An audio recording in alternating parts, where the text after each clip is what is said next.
49ers quarterback Brock Purdy is a long shot to play Sunday versus New Orleans. The quarterback is dealing with a toe and a left shoulder injury.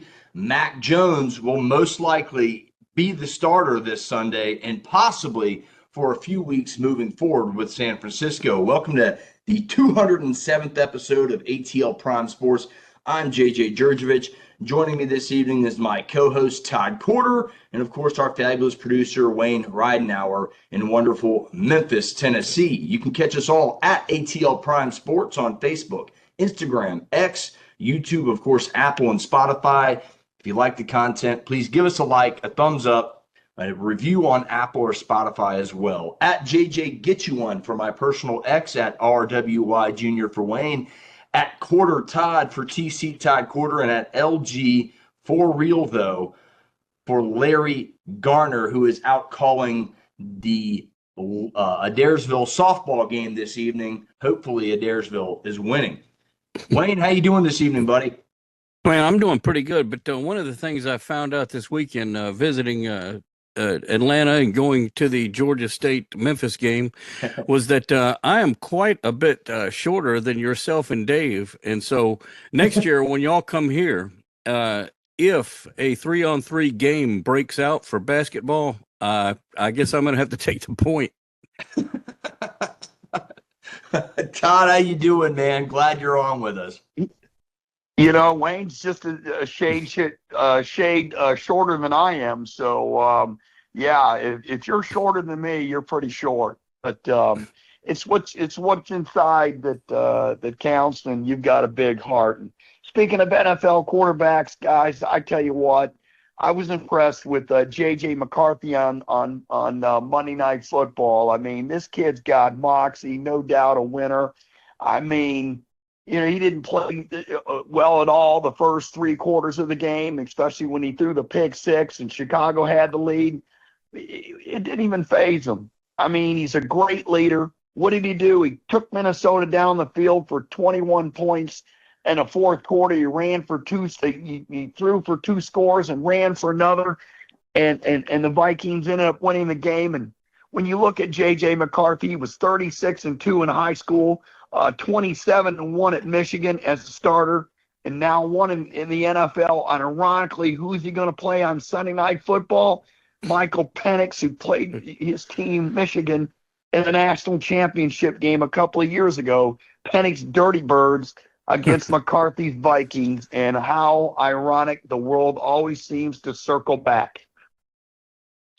Yeah, I'm doing great. Not as great as Anthony Rizzo, though. Anthony Rizzo, the current ambassador for the Cubs organization, will retire as a Chicago Cub Saturday versus Tampa, play 14 Major League Baseball season, and he helped the Cubs break out of that 108-year World Series drought in 2016. Congrats on retiring a Cub, Anthony Rizzo. One of my favorite plays in baseball ever was in a blowout where Anthony Rizzo and his friend Frederick Freeman, as he calls him, and everybody saw it. There's nobody in the stands, and he's getting in a pickle with Freddie Freeman, and he says, "Frederick!" And you hear it, and it's just a funny moment between those two. So hats off to Anthony Rizzo and a wonderful 14-year career, retiring with the right ball club. Guys, what's on tap for tonight's show? Dave Cohen joins us for the GSU Football Report. What stood out to you after 1 week of NFL play? And, of course, our infamous Pick 6. The Panthers lost to Memphis at home last week, 38-16. With that being said, Dave Cohen joins us, the voice of the Georgia State Panthers, for the GSU Football Report. Dave, welcome back. Safety looked good early for Georgia State, had a little lead, and unfortunately, a Pick 6 at the end made it very, very different on the scoreboard. But your thoughts on the Memphis game last week at GSU's home stadium? Well, great to be back with you guys. As we said when we met in person up in the radio booth, you know, the one thing that I was worried about was strength of schedule, and certainly Georgia State has seen one really, really, really good football team in Ole Miss and another really, really good football team in the Memphis Tigers. And I'll give Memphis credit. They're going on the road back-to-back weeks in the Sun Belt Conference. Atlanta, Georgia last week to play Georgia State. Lovely Troy, Alabama this weekend to take on the Troy Trojans. So the coach of Memphis, not afraid to go on the road in the Sun Belt Conference. I'll be anxious to see how that game goes. The one thing that has stuck out to me, guys, in the first two games for Georgia State, and I'm not saying by any means that Georgia State would have beaten Ole Miss, because that would have been a tall order. I'm not saying that Georgia State would have beaten Memphis. But what has been a little bit of a concern is that in a 63-7 loss at Ole Miss and a 38-16 loss at home to Memphis, Georgia State has not scored a single point in the second half of either football game. 0 points third quarter, 0 points fourth quarter. It's going to be hard to win football games. You know, normally I say that it's going to be hard to win football games when you're 27% on third down opportunities, which is what Georgia State is right now. It's going to be even harder to win football games unless you're scoring 50 points in the first half. If you're not scoring anything in the second half, it's going to be hard to win football games against really good teams, and that's who we've played the last couple of weeks. Hey, you mentioned Troy. They gave Clemson everything they could handle for 2.5 quarters in Death Valley. So that'll be a tough one for Memphis next week. But let's stick with these Panthers. And the defense played well. We talked about it. As Coach McGee made a move on the quarterback position, we both said off air that we thought Brown came in, moved the ball very well. Finley goes down with injury, and Brown comes in and in 3 plays gets the Panthers into the end zone. Any comment from Coach McGee this week on quarterback competition? Well, the questions that were asked regarding quarterback, number one, how significant, if at all, was the injury that sent TJ Finley to the sideline and allowed Cameron Brown to come into the football game and lead Georgia State to those 2 scores. I think it's going to be we would call it a game time decision. I'll find out later this week when Coach McGee and I get together to record his pregame interview for the pregame show on radio. It wouldn't surprise me either way if TJ Finley, if he's healthy, which I think he is because I saw him at practice on Tuesday, fully participating with the ones. But Cameron Brown was out there as well, obviously. It wouldn't surprise – I mean, right now it's going to be obviously one of the two, but I don't think I could tell you that it's going to be Finley or Cameron Brown. We both thought that Brown moved the offense up and down the field with a little bit more precision while he was in there. What he has that TJ Finley doesn't, and Finley's a big guy. He's about 6'7". He's huge. He doesn't scramble and run quite the same way Cameron Brown does. Georgia State fans will remember 3 years with Darren Granger. Granger could hurt you in the air, but he could really kill you with his legs from an offensive standpoint. So I think Cameron Brown brings, that element to the position right now that TJ Finley does not. So does that weigh heavily in his favor when the coaches get together and make a decision on who they're going to start against Murray State? My one takeaway is that just like the Ole Miss game and just like the Memphis game, to be honest with you, we're going to see both. Yeah. I'd be shocked if we don't see both quarterbacks. Depending on how the game against Murray State goes, you might even see the third or fourth guy. Yeah. All right. Well, do you know if Finley ever started at LSU when he was there? I'm not sure if he ever assumed the role of the starter. Mm-hmm. The one time we crossed paths with him, as I told you, was when he was at Auburn. Okay. And we led Auburn the entire game until he came in late in the fourth quarter and led them on what turned out to be the game-winning drive. Right. And they ended up beating us. I think it was 34-24 when it was all said and done. Again, another game that Georgia State did not score a single point in the second half, yet led most of the game. Yeah. But when I met TJ Finley early last week, I reminded him of that game, got a big smile, and we just kind of chit-chatted for a minute about that Georgia State game at Auburn. He remembered it. And I said, well, isn't it kind of funny how the circle comes full, and hadn't heard really word one about Finley except each time that he would transfer. And here he is now at Georgia State, Yeah. leading our offense. It's just funny how things end up when they come full circle, if you want to call it that. Well, let's switch over to the other side of football, Dave. When watching Georgia State, stopping the run defensively has been an absolute nightmare. Ole Miss gashed them for almost 7 yards a carry, and Memphis gashed them too for over 5. I mean, that right there, if you can't stop the run defensively, it's going to be hard to win a lot of games.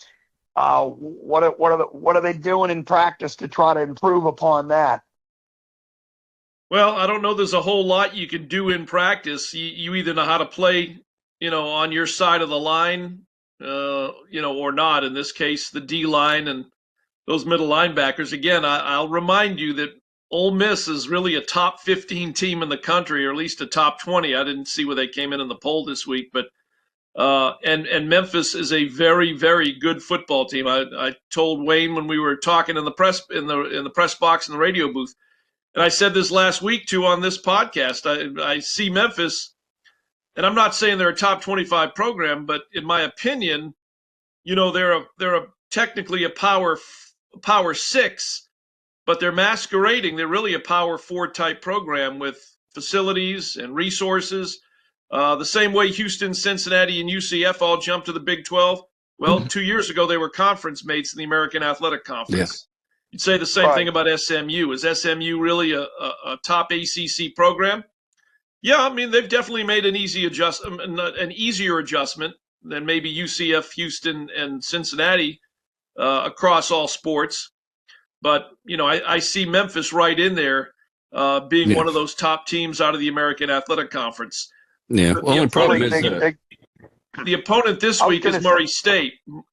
Murray State is not Ole Miss, and it's not Memphis. They've given up 90 points in 2 games, 45 points to East Tennessee State, 45 points to Southeastern Louisiana. They're allowing 20 points on average. They're scoring 20 points a game. Again, they're allowing an average in 2 games. You do the math, they're allowing 45 points a game. So, will they make any changes on defense in personnel-wise? Well, the 2 that I know of, when you look at the injury report, Bernard Causey, who transferred from LSU, was banged up in the Memphis game. He's questionable for Saturday night. And Jordan Huff, who transferred from East Carolina, who had an interception in the first game against Ole Miss, he was also banged up. Game time decision as to whether or not he will be able to see the field. So, you're looking at a little bit of that next man up mentality. And again, Murray State is not Ole Miss and it's not Memphis. So I'm looking forward to seeing, how Georgia State rebounds from playing 2 really good football teams to playing an FCS opponent that, let's be honest, Georgia State should win this game. Yeah. Now, who do you think's got the strongest team so far in the Sun Belt? Who's standing out to you so far? I don't know. It's hard to say. I was keeping an eye on James Madison, but, going into it, I thought, well, maybe JMU has an opportunity to beat Louisville. They didn't. It wasn't a blowout. But, you look at JMU, they're the preseason favorite to win the Sun Belt East. We'll find out a little bit about them in the coming weeks when we reach Sun Belt play, because our first 2 opponents are James Madison and Appalachian State. And then I forget who Louisiana Lafayette lost to in week 1, but it was a little bit of a surprising loss when I saw that score. Historically in the Sun Belt, they're one of the better teams in the Sun Belt West. But now, even though they're in their final year in the conference, Texas State has kind of come on a little bit and has climbed the ladder in the Sun Belt West. So I don't think we'll know. There hasn't been that early season Sun Belt win over a Power 4 yet. Yeah, at least you didn't say past years, whether it was, James Madison running all over North Carolina as they did. That was last year. Or Appalachian State going to College Station beating Texas A&M. or Georgia Southern beating Nebraska. We haven't seen that kind of a win yet to see who really has the ability to take down a Power 4. And maybe the Sun Belt doesn't have they're going to have opportunities, but maybe they don't have a team that's capable of doing that this year. But I think we'll find out within the first 2 weeks of conference play. We'll see what cream rises to the top. Yeah. Well, at least you didn't say Troy. Yeah. Dave, real quick, what's the difference between the play in the first half when they played Memphis on Saturday? Because Memphis scored the last 24 points of the game. They scored all of 21 of them in the second half. What was the difference in play between the first half and the second half? Well, I think that most of the credit, and I don't have the stat sheet right here in front of me, but I think most of the credit, Wayne can confirm this, and JJ can confirm it because they were there. I think a lot of the credit has to go to the Memphis D line. They kind of blew up Georgia State's offensive line. We rushed for under 70 yards the entire ball game. It was, again, I want to say it was 60-something yards that we ran for total in the football game. So I think a lot of the credit has to go to the Memphis D line, and many times there were only three down linemen. Yep. Playing a 3-4, but they did an outstanding job. They were big, they're fast, they're strong. Again, they are built in the manner of trying to be a Power 4 program. Yeah, JJ and I could tell from the stands that the Memphis players were a bit larger than the Georgia State players, and I guess they just use that to their advantage. Yeah, right. And one of the things that Coach McGee told Harper LaBelle, my color commentator, and he goes down and does sideline interviews at the halftime and postgame. One of the first things he told Harper last year after the last game, which was a loss to Coastal Carolina, Coach McGee said, we got to get bigger and we got to get stronger along both sides of the line. And Georgia State did. But in that game, it wasn't enough to compete with what is a very physical, a very athletic, and a really strong Memphis D line. Yeah. It usually takes about 2.5 years to get a good repetition of, or I should say, depth chart of defensive and offensive linemen. You have to just keep recruiting, use the transfer portal to your advantage. And I made that clear. When your quarterback, your backup quarterback at that is your leading rusher, it's going to be really tough to win football games. And you're right. That was my next statement, is Memphis was using a lot of 3-down linemen, 2 defensive tackle looks, and still getting to Finley and Brown very quickly. So that'll have to be beefed up in conference play if Georgia State wants to turn their season around. And Memphis had good speed. Was very Rashad good. Amos or TJ. Whether it was Finley or whether it was Cameron Brown, it's tough to run in between the tackles straight into the teeth of that Memphis defense. But at the same time, it was tough to get outside as well. Even a screen pass to the left, screen pass to the right. Once the ball was caught, if it was caught, by that point, Memphis, outside linebackers and the corners of the safety were it's like they were right there.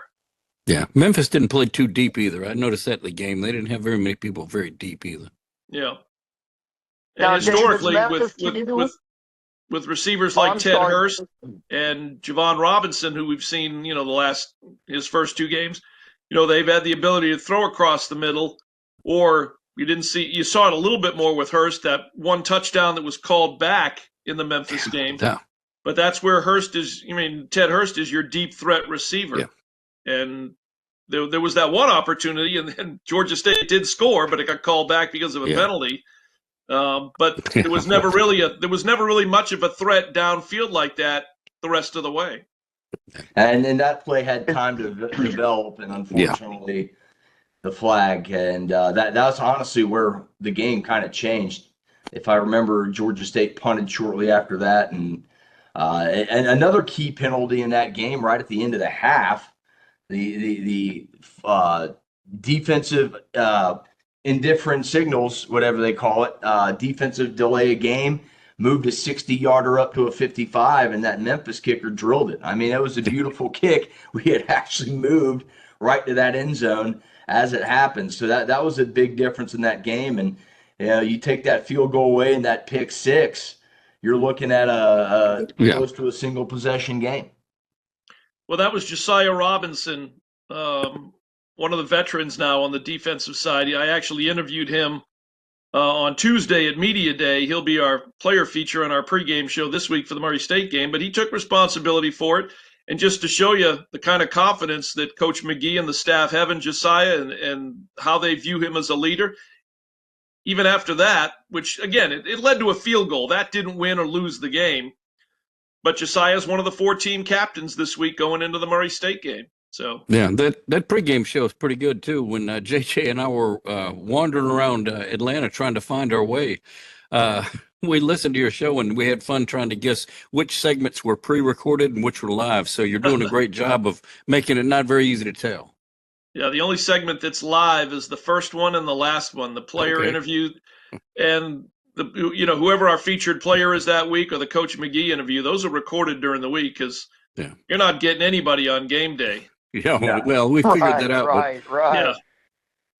Yeah. Well, Dave, that schedule, you mentioned at Murray State, then of course they got Vanderbilt the following week. I mean, and then James Madison, App State, Georgia Southern. There's no rest in the schedule at the beginning of the year at all. I mean, it's going to be a very challenging season for Georgia State, and the Murray State game is definitely a must win.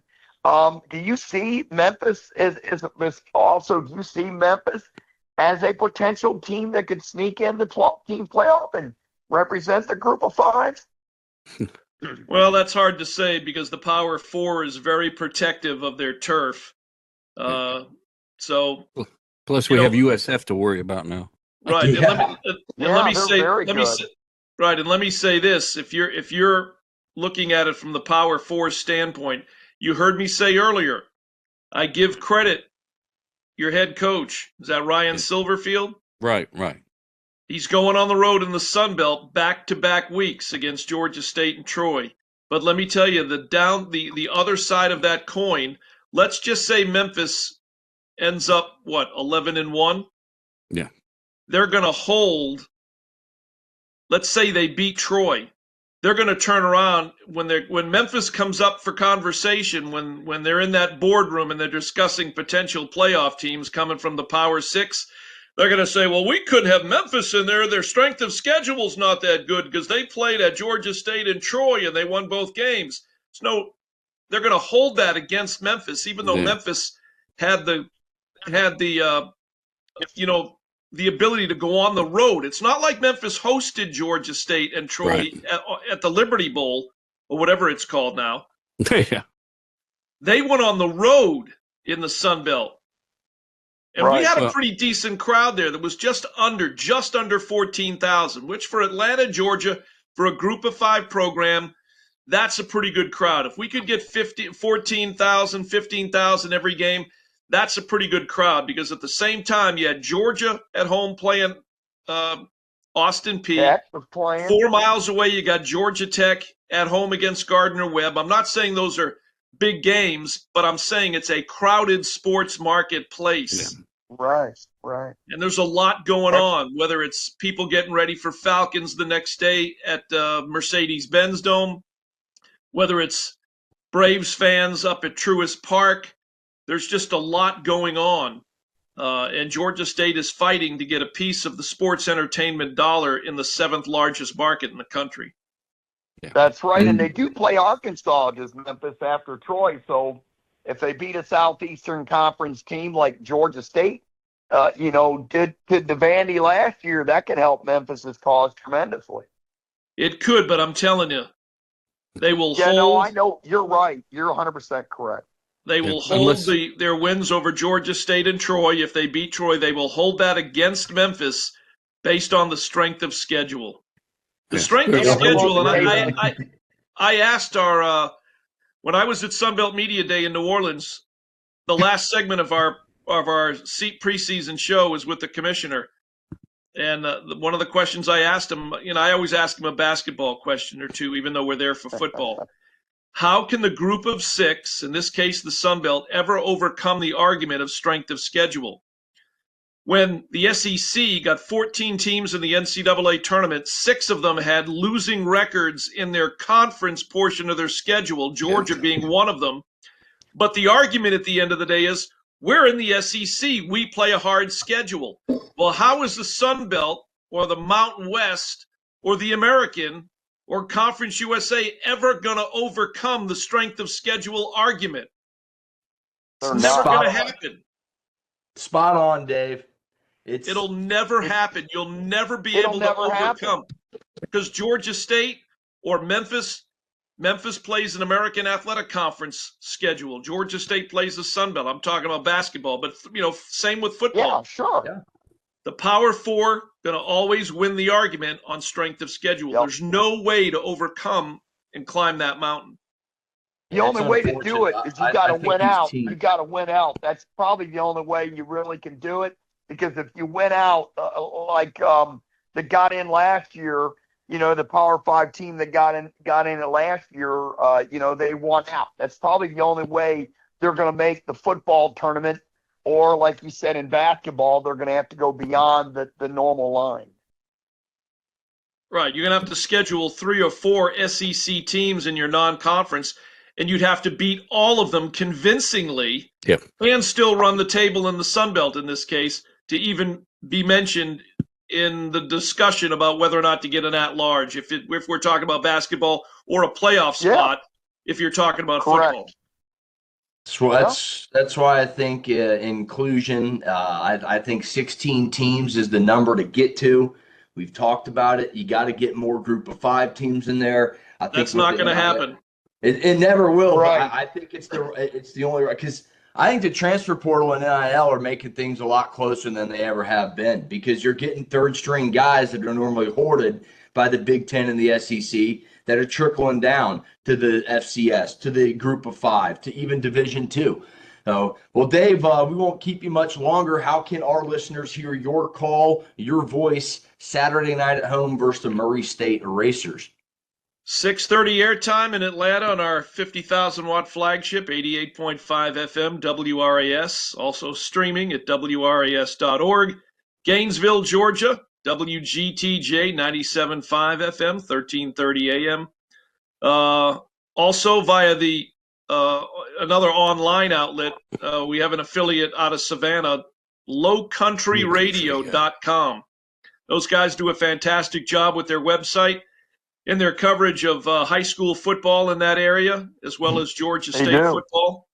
And we've also added an affiliate in Columbus, Georgia, but they're going to cherry pick games this year in and around their normal college football schedule. So I don't think they join us until the Vanderbilt game next week. But then there's a great app. If you don't have it, it's called the Radio Garden app. Yeah, I've seen that. It's a great way to, follow the stations that you want to follow. And 88.5 in Atlanta is one of them. Or 97.5 in Gainesville is one of them. So the multitude of ways to listen. Yeah. And hopefully it turns out to be a good night. As Todd said, we're 3 games in, and there's no question this is a must-win. You want to win them all. This is a must-win game, though. Yeah, I like that. I like that Radio Garden app because it has like a globe on there where you can kind of scroll and zoom into stuff and pick out regional stuff a little bit easier. Yeah, it's a great app. Sometimes you'll just sit there and you can listen to radio stations all over the world. Yeah. It's very unique. If you're into radio like I am, and listen, I enjoy doing ESPN Plus during basketball and baseball, but I'm a radio guy at heart. It's a great app if you want to kind of sample what's going on in the rest of the world with regards to what people across the globe are listening to. Right. Dave Cohen, voice of the Georgia State Panthers, football, baseball, and basketball. Dave, thanks for coming on. Go Panthers, and we'll be tuning into your call Saturday evening. Can't wait. Hopefully it's a W for Coach McGee and the Panthers. Yep, you and me both. Appreciate y'all listening. Great to meet you, Wayne, last week. JJ, good to see you again. Yes. And look forward to seeing you guys again as the season moves along, and hopefully talking next week after a W. Absolutely. Right. Absolutely. Good seeing you, and thanks for everything, Dave, you do for our program and just in general, man. You're a true pro. All right. Appreciate it. We'll see you. All right. We'll see you again. Dave Cohen, voice of the Georgia State Panthers. You can check him out on X at GA State Voice. He's a great follow and really good play-by-play, folks. If you want to just listen to a good radio call, as Dave and myself are radio guys, it is great to hear his voice on the game, on the call. We'll move from college football and we will go to the NFL after 1 week of play, guys. What stood out to you the most? Anything goes. Wayne, what say you, man? What stood out to you in week one? Week one, I didn't get to see very much of it because I was kind of recovering, trying to, come back from Atlanta there. Pulled an all-nighter. Yeah. So I spent most of my Sunday recovering and didn't really get to see or keep up with much of the games, except for that Atlanta game, which was kind of disappointing. Yeah, well, TC, what about you, man? What stood out to you after 1 week of NFL play? Well, I mentioned it in the intro to the show. I mean, J.J. McCarthy and his moxie. I mean, that really stood out to me. What's after something that else that may have stood out to you after him? Well, I'm coming to it. Thanks. I appreciate that. No, I mean, you look at a player like McCarthy and, this kid hadn't played football in 600 plus days. He had a layoff because, he got hurt last year, so he didn't even play. And the Vikings were without one of the NFL's best left tackles and a banged up, slapped together receiving corps besides, Jefferson. All this kid does is win. And the Falcons, well, they're going to have one heck of a challenge on Sunday Night Football in Minnesota. But other things I saw in the NFL, I saw the Green Bay front four. Let me tell you something. That's one of the league's best front four. They tore up the Lions. Every pressure was up the middle. Goff didn't have a lot of time to throw. In that game, Detroit really got whooped up front. There's no question about it. The Falcons, they brought in another kicker this week. They're definitely going to have some competition because Koo's having a hard time making a field goal or an extra point when the game is on the line. Aaron Rodgers, 4 touchdowns against the Jets this week. They won it on a 60-yard field goal by Boswell. You better have kickers in the NFL now because they make a huge difference in the game. Guys are kicking field goals longer than they ever have on a consistent basis, and we'll see if Rodgers can continue his play. I know it was the Jets, but the Jets played really well offensively. They gave Pittsburgh everything they had. They ran over almost 200 yards on Pittsburgh, and then, of course, the miraculous comeback by the Bills on Monday Night Football. That actually reminded me of a great comeback in Buffalo Bills history when they came back down 32 points against the Houston Oilers in Rich Stadium. That was the largest comeback in postseason history, and it was the second overall for first time NFL team with a 30-point lead that lost the game. We all noticed the greatest comeback in the history of football was in a Super Bowl. We know who played. We don't need to say it.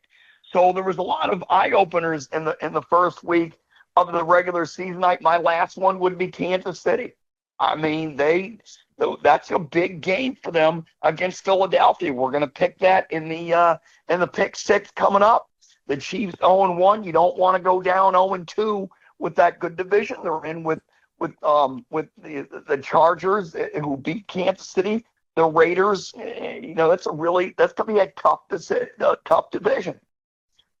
It's locally what stood out to me is the Atlanta Falcons offense. Penix did throw for 298 yards.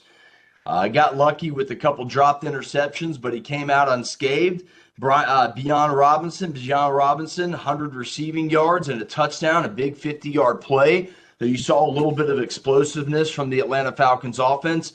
Saw Michael Penix make plays late in the game. To me, that was huge. Extending the ball across the goal line on a key third down and had to have it and got it. And that stood out to me. The Falcons played with a lot of grit. They had a pass rush win rate up in the top 15 with a couple players, top 20 for a couple players, and the interior defensive lineman, Aruka Roro and rookie James Pierce Jr. didn't play a lot. but in the plays he did, he got after the quarterback. So if you keep winning those pass rush rates up front, I really like Atlanta's chances. I may have just given a peek into my pick six, but I think they're starting to get after the quarterback. Sure, they only had one sack, but what was impressive is Baker Mayfield was not comfortable in the pocket in the first half. They were keeping him minimum to running gains, so that stood out to me a lot. The comeback as well, Todd, you mentioned it. Allen throws for 394 yards and 2 touchdowns. Mike Tirico made the announcers jinx is saying, 15 points with under 8 minutes to go. And what does Josh Allen and the Bills do? It takes like a 4-minute drive, scores. Derrick Henry fumbles it. They get it back, and boom, the ball game is different. And just like that, another thing that stood out to me is Coach McDermott for the Bills chasing points again. These guys go for 2 way too early in games. The Bills wouldn't have even needed that last drive if they just kicked the extra point the first 3 times in the game. They would have won the game outright. They wouldn't even have needed the last drive and the last second field goal from the newest member of the team, Matt Prater, because Tyler Bass, the Georgia Southern Eagle, is on the IL. So that game stood out to me. Lamar Jackson stood out to me. His running ability. Derrick Henry doing a 31-year-old looking like Emmitt Smith. I mean, the guy is just going to be a Hall of Famer. And he had 3 runs of over 30-plus yards. One of them went for a touchdown. He had 2 on the night, 194 yards. That stood out to me. Justin Herbert stood out to me. Geno Smith stood out to me, 300-plus yards passing. Brock Bowers with over 100 yards receiving. They go on the road and beat New England. That stood out to me a lot. I think Pete Carroll has got himself a pretty good team out there in Vegas. I had to think for a second which city they're in. But a lot stood out to me, guys. There was a lot of eye-openers in the NFL over the weekend. I was really excited about the Falcons' performance locally, though, Wayne. And it was another heartbreaker, but the Falcons were right there with another division opponent, and I guess that's just it. The Falcons should be renamed the Heartbreak Kids. I really believe that. Yeah, well, they've broken my heart enough times, but I'm still always picking them. It's once you're a fan, that's just the way it is, I suppose. Well, what you got, man? Final thoughts around Falcons, NFL Week 1. Well, the Falcons, they just really didn't run the football very well, and you've got to run the football and have some balance in this league. They didn't have a lot of balance on Sunday. Tampa Bay had a little more balance in their offense, which makes you less predictable. But I tell you what, that Baker Mayfield throw, and he stuck it for the game winner. That was on the dime. And I tell you what, this Tampa Bay team, they got a chance to more than win the division. They have a chance in the NFC. They're pretty good. We'll see. You know, one thing that really stuck out to me, JJ, is you would have told me this, I wouldn't have believed it. And I'm not a big stat guy, but the Browns held the Bengals to 7 yards of offense in the second half, and they still lost. I mean, the Bengals are a team that haven't gotten off to a good start ever since their Super Bowl year. A few years ago, they've gotten off to a poor start. They got off to a poor start this game. Their defense kept them in it, and they won it at the end. And one thing about the first week in this league, a lot of this stuff you really can throw out the window. The first week, these guys aren't playing. You know, the starters aren't playing in the preseason like they used to. So now you're going to get a lot of unpredictability. Guys are really playing in their first games. And a lot of this stuff you kind of have to throw out the window. But when you do see some concerns, you'll see teams improve the most between weeks 1 and 2. And then you get a little more of an idea how the season's going to go. Yeah. One last thing, my final thought, what stood out to me, and I'm not going to give it away because I'll re-talk about it, but the ability for the Washington Commanders to throw the ball and run the ball. That was very eye-opening to me. And that is my final thought on what stood out to me in NFL Week 1. Let's move on from our thoughts to the NFL to the infamous Pick 6. It is the best part of ATL Prime Sports, in my opinion. I'm a little biased, but our Pick 6 is picking 6 of the best football games from college and pro. Spreads are from Wednesday per ESPNBet.com. And currently, Larry's the leader at 11-6 after a 4-2 week last week.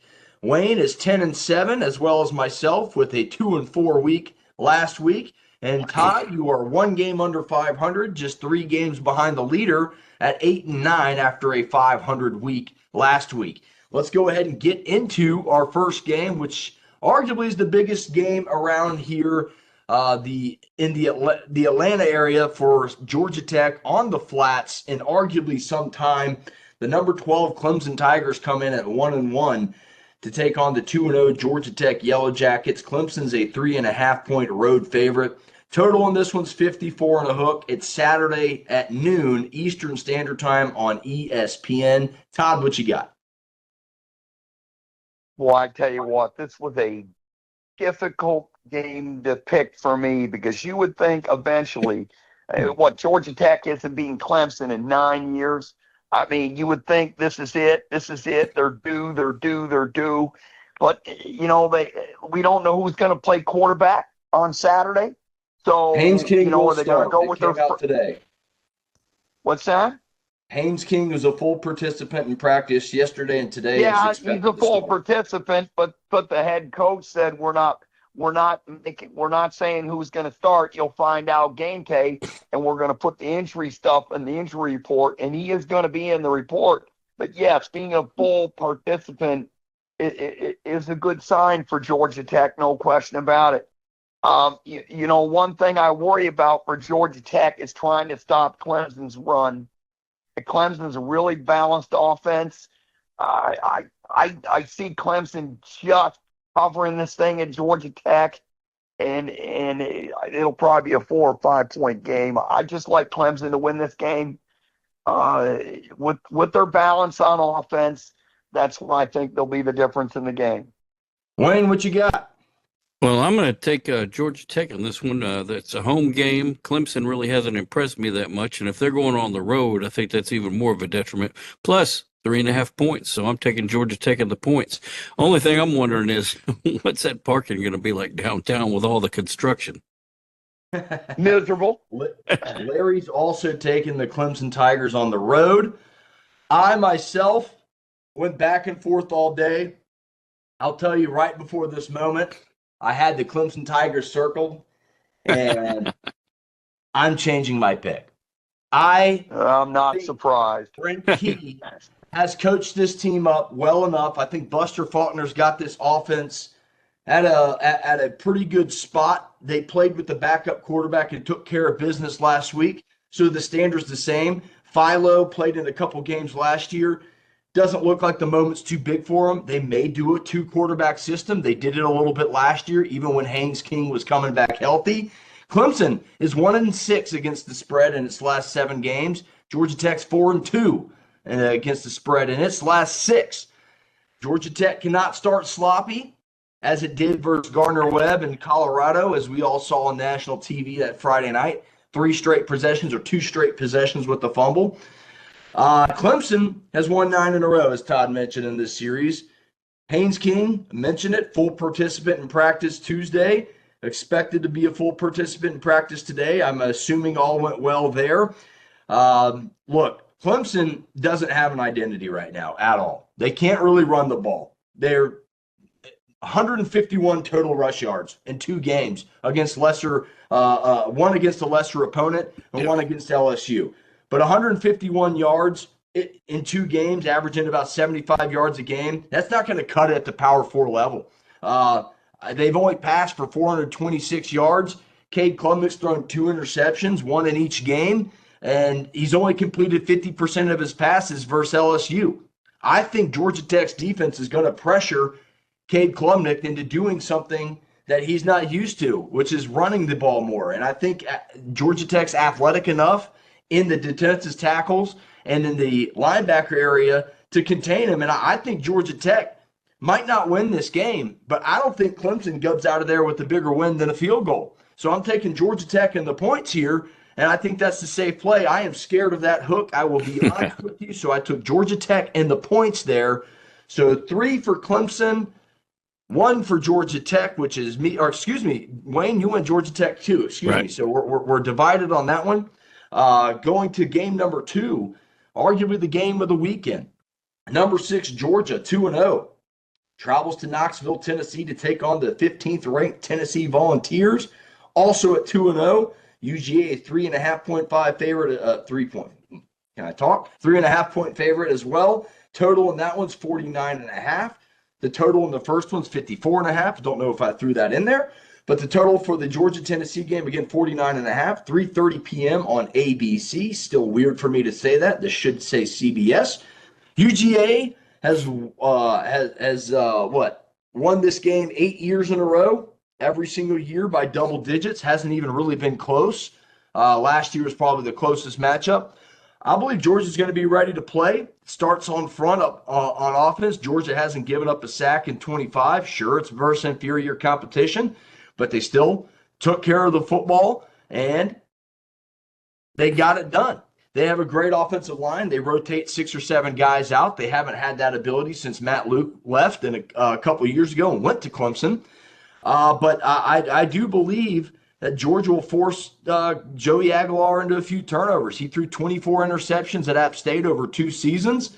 Look, I just feel like KJ Bolden's going to pick him off. I think it'll be a big play, maybe a pick-6, maybe a stripped sack for 6, something like that. It's going to change the game. The styles of play is the biggest difference in this one. Tennessee wants to spread you out and try and run the ball up the middle. Georgia's defensive tackles don't really let that happen. As the last 8 battles have shown, Tennessee's only rushed for over 100 yards 1 time, and that was last year. And one of those runs was a big, like 45 or 50 yard. So I will simply say, I think the styles contrast. I think defense has a lot to do with it. UGA has not allowed UT to get its ground game going again for more than 100 yards in 8 years. So I don't see that changing. I don't see Joey Aguilar taking the top off the defense. I like the Dogs. I like the Dogs big again. Todd, what you got? You know, this game, this might be the year that Tennessee gets Georgia. Might be the year they're due. Tennessee has been really balanced on offense. They were balanced against Syracuse. I mean, that was a tremendous offensive game. Defensively, I was surprised that Syracuse has scored as many times as they did on them. And then you look at last week's ball game offensively, yes, a lesser opponent. But Tennessee was really explosive. They played 3 quarterbacks last week, and their passing and rushing statistics were huge. Don't need to go into them. They played East Tennessee State. Georgia, on the other hand, I have some concerns. Yes, they have had good balance. But any time you're on the 1-yard line against Gardner Webb and you can't score first and goal, there's a huge problem. And I'm just wondering up front if they're as stout as they used to be. I'm not sure. I wrote down Georgia because I wasn't sure if I was coming on because I wasn't feeling well. But I'm taking Tennessee, and I'm taking them not only I think Tennessee's going to win the game. They are due. The crowd is going to be huge. Their defense is going to step up. I think Tennessee wins this thing. Wayne, what you got? Well, I'm picking my picks a little bit differently than normal. First of all, I think I got something wrong with my lip. And second of all, I'm picking Tennessee because that's my mama's team, and I have to pick from my mama. That's a good move. All right, so you're going Tennessee to end the points. Right. Larry's taking the Dogs to cover. Let's see. Let's write it down. Let's get it on record. All right, our third college game and final college game of the weekends, number 16, Texas A&M travels to South Bend, Indiana, to take on the 0-1 Notre Dame Fighting Irish at number 8 in the country. Notre Dame's a 6.5 point home favorite. The total in that one is 49 and a hook. Texas A&M also comes in at 2-0 at 7:30 p.m. on NBC/Peacock. A&M is 0-7 against the spread in its last 7 games. Notre Dame runs the ball well. A&M likes to air it out. Complete different styles of offense here. I like Marcel Reed in this game. He has 7 touchdowns, 509 yards, has taken care of the football in 2 games. Sure, it's been versus lesser opponents, but they put the yards up. Look, Texas A&M was in this game to the very end last year. I think the Texas A&M pass rush will throw C.J. Carr off his game early and often. I like Texas A&M in the points. I do think Notre Dame will win this game, but I am scared by that hook again. I think this could be a 6-point game, and the hook is scaring me, so I'm taking Texas A&M the points and Notre Dame to win. Todd, what say you? I like the Irish, and I like them by double digits. They're going to run the football all over A&M. They're one of the best running attacks in the country. And C.J. Carr, Lloyd Carr's grandson, this quarterback looked polished in the Miami game. They gave the Canes everything they had. It was a tough assignment in Miami. And Miami, to me, is probably one of the top 5 teams in the country right now. Carson Beck playing really well. But I like Notre Dame to beat Texas A&M. Texas A&M gave up a lot of points to lesser opponents in their first 2 games. And I expect Notre Dame to get in the 30s this game and win it by at least 10 or so. Yeah, I think it might be a shootout. Wayne, what you got? Well, of all our Pick6 games, this one has the biggest spread. And because of that much points, I'm going to have to take those points. So I'm taking Texas A&M and the points on this one. Larry's doing the same. Yeah. Larry's doing the same. So we got 3 Aggies, 1 Notre Dame, and we're split on the others except for, we're split on the other games. So this should be a interesting weekend. Let's go to the NFL. The Thursday night game, 8:10 p.m. on Prime. Commanders 1-0, Packers 1-0. In Lambeau Field, Green Bay. Lots of 3.5 point favorites in this week's spreads. 3.5 point favorites for Green Bay. Total 48 and a hook on that one. I mentioned it earlier. Washington ran the ball extremely well in week 1. Ran the ball for 220 yards with their rookie running back. That's why they traded Brian Robinson. And they threw the ball for 212 yards. Very balanced attack. Packers held Detroit to under 250 yards. You might want to take the over in this game. This might be a defensive battle. But right now, I like the Commanders. I think the Commanders are the cream of the crop of the NFC East, and I picked them preseason to win that division. I think Jaden Daniels is the real deal. I think Deebo Samuel on the outside opens up that run game on the inside, as well as Terry McLaurin and the other slot receivers that they rotate in. I think this is one of the games of the weekend in the NFL. I just hope the Thursday night stigma doesn't hold up, and it just well might. This might be a low-scoring 17-10 type ball game, but I like the Commanders, and I'll take those points all day long with the team that can move the ball on the ground and through the air. Give me the Commanders and the points. Wayne, what say you? Oh, man, I'm taking the Packers on this one. Packers to cover. I've just got a feeling the Packers are going to be a lot more dominant this year than people expect. And I don't know if it has to do with their tight end or not. But anyway, it's just feelings I'm having. Packers cover for Larry. Todd, what you got? I like Green Bay to cover too at Lambeau Field, short week on a Thursday night. Did you see that Green Bay defensive line? Oh, my goodness. They look dominant. And then what did they do? They went and got Micah Parsons, who can get after the quarterback. To me, he's the X factor in this team to keep Jaden Daniels in the pocket, keep that run threat from taking off. I think Parsons is going to be a pain in the you-know-what for Washington. And, there's a nice little storyline coming in this game. Parsons remains grateful to Washington's head coach, Dan Quinn, even though they're no longer together in Dallas. If you don't think Dan Quinn's got their offense, you better ready for Micah Parsons. They're going to tell him, watch this guy because he's coming. And, they have a really good relationship, like a father-son relationship. And Dan Quinn's going to go, man, I wish I would have got that guy Parsons here in Washington, because I think he is an X factor and a difference in the game on Thursday night. They're not playing – Washington's not playing the Giants. They're playing Green Bay. Green Bay's a completely different unit than the Giants are. Green Bay's got a good balanced offense. Do you guys remember who was runner-up in the NFC last year? It was the Washington Commanders. That's last year. That's totally different than this year. I think this team has a lot back. I think we're undermining Jaden Daniels in the Rookie of the Year.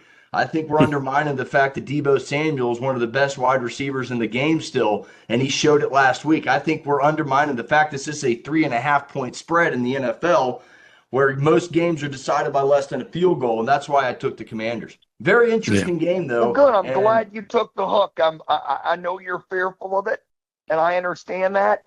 But this Green Bay personnel, the wide receivers, the running backs they have, they got no Christian Washington. So they're down their best receiver.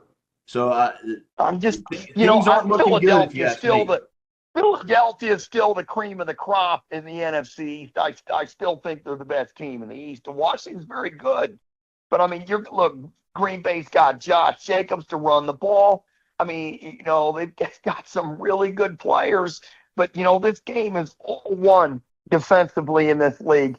And you look at the defensive unit between Green Bay and Washington, I like Green Bay's defense winner. Defense wins games. Offense sells tickets. All right, so again, Packers cover for Larry. We'll speed this one up. Eagles-Chiefs Super Bowl rematch. That's the Sunday primetime game at 4:25 on Fox, or I should say game of the week. Philadelphia is a 1.5-point road favorite in Arrowhead. Total on that one's 46 and a hook. This one was the toughest to go with, in my opinion.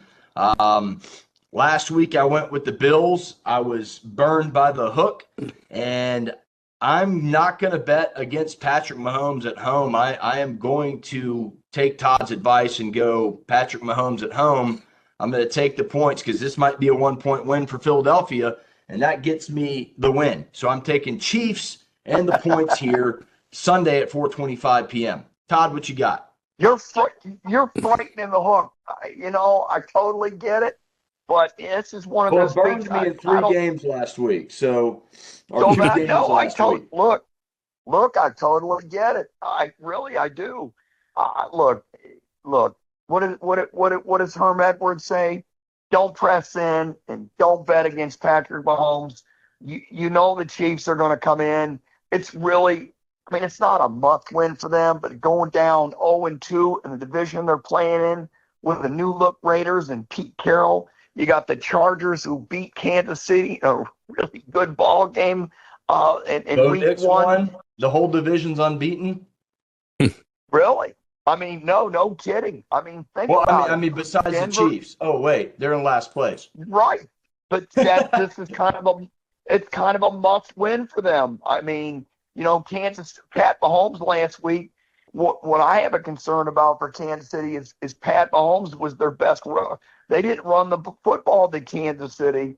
That's where I have concerns on their offensive line. That's a big concern against the defensive line from Philadelphia, even though they're going to get the spinner back this week. So, that's going to help out the Eagles anymore. And when I sit there and talk, I'm thinking maybe I'll change my mind and pick Philadelphia because they're just really more balanced on offense than Kansas City is right now. But this is a must game, and Kansas City's back is up against the wall, and I'm going against every fiber of my bone. I'm picking Mahomes because it's Mahomes. Other than that, everything else tells me to take Philadelphia because of their balance on offense. And then when they stop the run on D, but I'm still going to take Kansas City anyway because you've got Mahomes backed up against the wall, and I think he finds a way to pull it out. That's the only reason I'm taking KC. Agreed. Wayne, what you got? Hey, first, before I tell you my answer here, when's the last time the Chiefs won or lost 2 games in a row? That's a really good question. Golly, it's been a while, man. That's a really good question. So that's one of the main reasons why I'm going to go for them to win, because they are going to be a team on fire after a loss like that, and it doesn't matter who's coming into town. I like that Wayne, answer, I can tell you, you know what? The last time they lost 2 games in a row, well, it wasn't last season in 2024. I think it was the year before. 2023. They lost. Yes, they lost in December 2 games in a row. Actually, they lost 3 of 4 in December of 2023. But guess what they did that year? They went on to win the Super Bowl. Yeah, so Correct. there you go. So yeah, it's interesting. Larry's taking the Eagles to cover. Now we got Sunday Night Football. They put the Falcons on there. We'll see what happens. They're 0-1 traveling to Minnesota. Vikings are 1-0, 4.5-point home favorites, a low total at 44 and a hook. Again, Sunday Night Football, 8:20 p.m. on NBC, as Howard Stern would say, WNBC. Falcons lost a heartbreaker to open the season last year. They came back and they beat the next Super Bowl champion in Lincoln Financial Stadium. It was an upset win. It got the Falcons season going. I see a similar result. I like what I saw on the defensive line from the Atlanta Falcons. I do. I like the pass rate, the pass rush win rate. They're able to get after the quarterback. If they're able to get J.J. McCarthy off of his game as the Bears did early, the Bears faltered on offense down the stretch.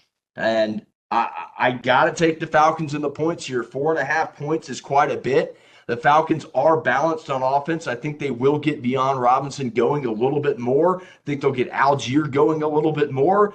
And I think you'll see Jalen Walker and James Pierce Jr. and Leonard Floyd and these guys start getting after the quarterback just a little bit more. Give me the Falcons and the points on Sunday night. Wayne, what say you? Man, I'm taking the Falcons on this one simply because I'm a huge Falcons fan, and there ain't nothing else I'm gonna do.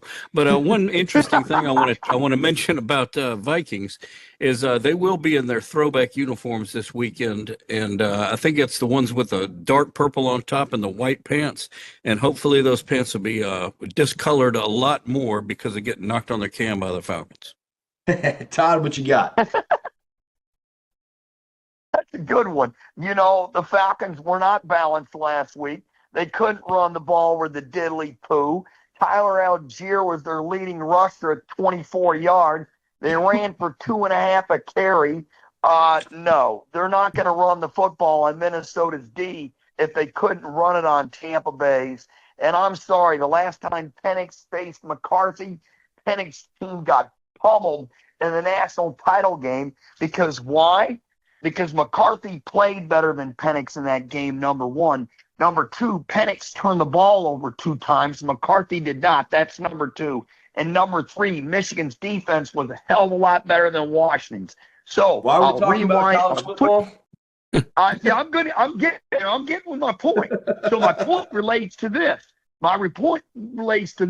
Minnesota's D is a hell of a lot better than Atlanta's. Minnesota runs the damn ball better than Atlanta. And number 3, McCarthy's a better quarterback than Penix, period.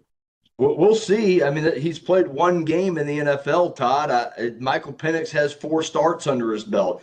Both these are basically rookie quarterbacks. We'll see who comes out on top.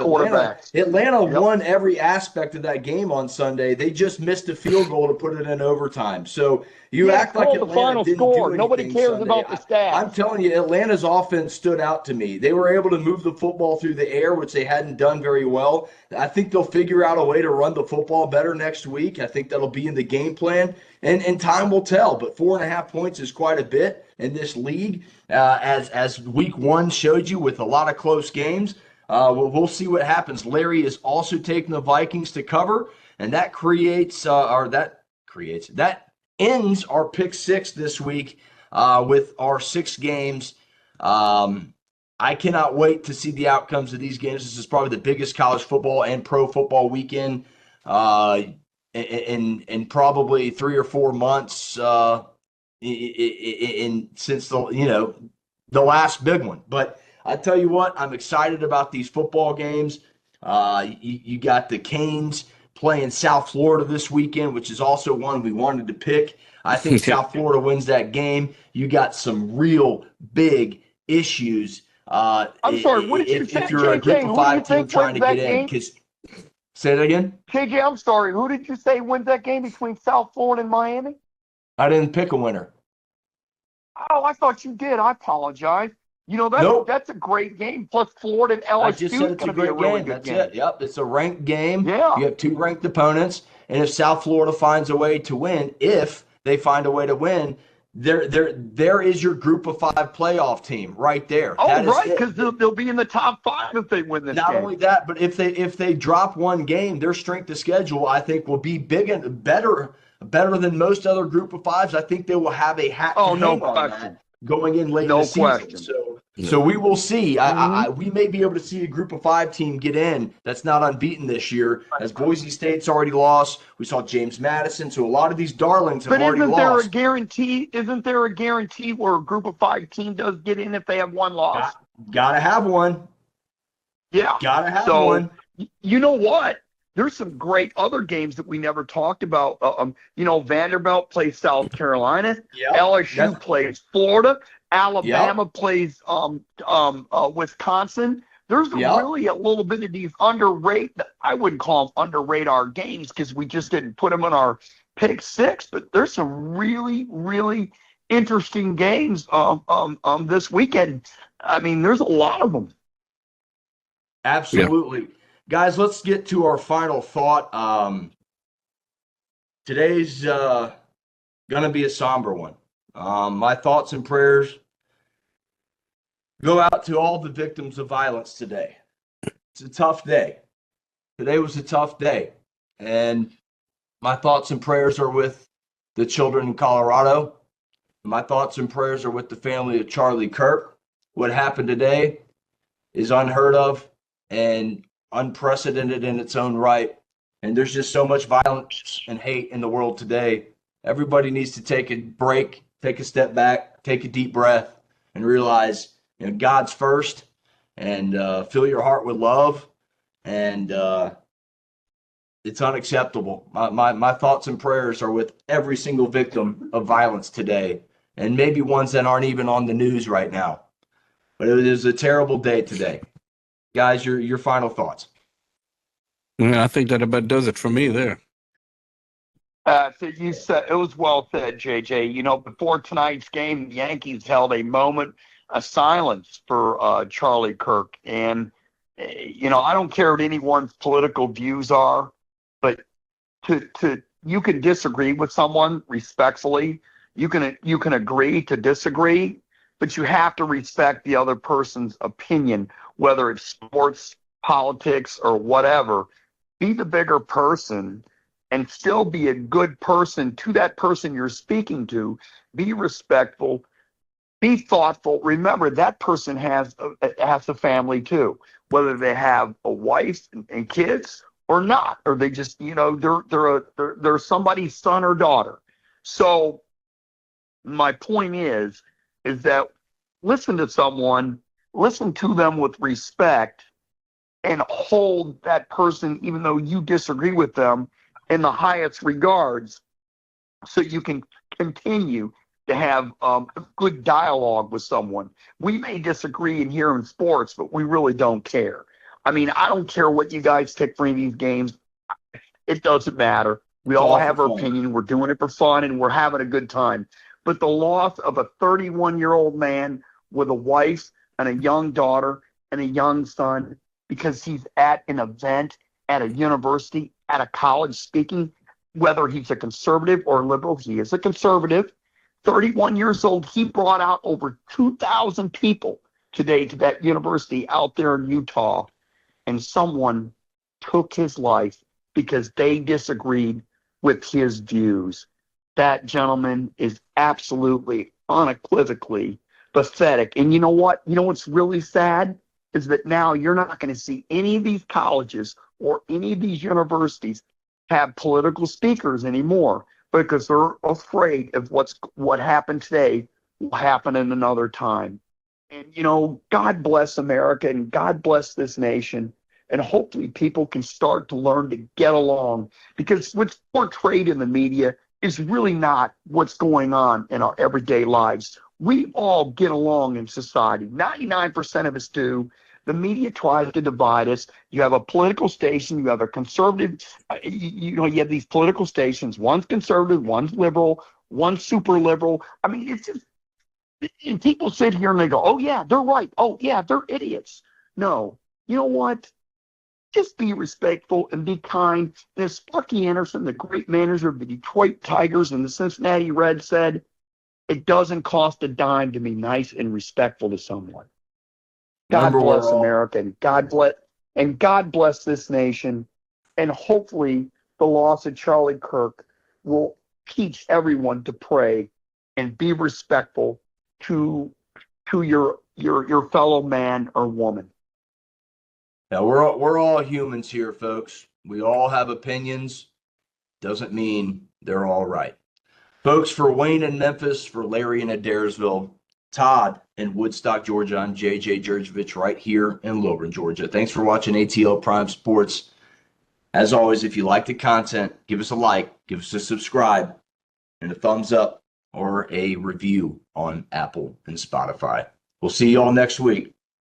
Enjoy some college football and get you one.